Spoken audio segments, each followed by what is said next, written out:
গাইবান্ধায় নদ-নদীর পানি বৃদ্ধি অব্যাহত থাকায় সদরসহ সুন্দরগঞ্জ, সাঘাটা ও ফুলছড়ি উপজেলার চরাঞ্চল ও নিম্নাঞ্চলের ৬৩টি প্রাথমিক বিদ্যালয়ের পাঠদান বন্ধ ঘোষণা করা হয়েছে।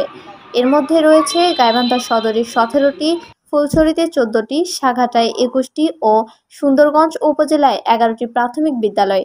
জেলা প্রাথমিক শিক্ষা কর্মকর্তা মোহাম্মদ শহীদুল ইসলাম বিষয়টি নিশ্চিত করেছেন। তিনি বলেন, টানা বৃষ্টি ও উজানের ঢলে জেলার ৪ উপজেলার নিম্নাঞ্চলের ঘরবাড়ি, রাস্তাঘাট সহ বেশ কিছু শিক্ষা প্রতিষ্ঠানে বন্যার পানি ঢুকে পড়েছে।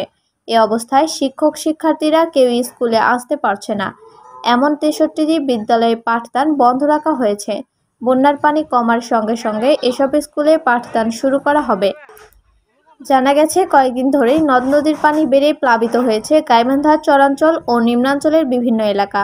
গাইবান্ধা সদর, সুন্দরগঞ্জ, ফুলছড়ি ও সাঘাটা উপজেলার ২০টি ইউনিয়নের পানিবন্দী হয়ে পড়েছে অন্তত ৩০,০০০ মানুষ। তলিয়ে গেছে বিস্তীর্ণ এলাকার পাট, বাদাম ও শাকসবজি সহ বিভিন্ন ফসল। কাঁচা রাস্তাঘাট তলিয়ে গেছে। পরিবারের শিশু, বৃদ্ধসহ গৃহপালিত পশু নিয়ে বিপাকে পড়েছেন ভুক্তভোগীরা। গাইবান্ধা পানি উন্নয়ন বোর্ডের সর্বশেষ তথ্য অনুযায়ী বৃহস্পতিবার সন্ধ্যা ৬টায় ব্রহ্মপুত্র নদের পানি জেলার ফুলছড়ি উপজেলার তিস্তামুখ পয়েন্টের বিপদসীমার ৭৭ সেন্টিমিটার ওপর দিয়ে প্রবাহিত হচ্ছে।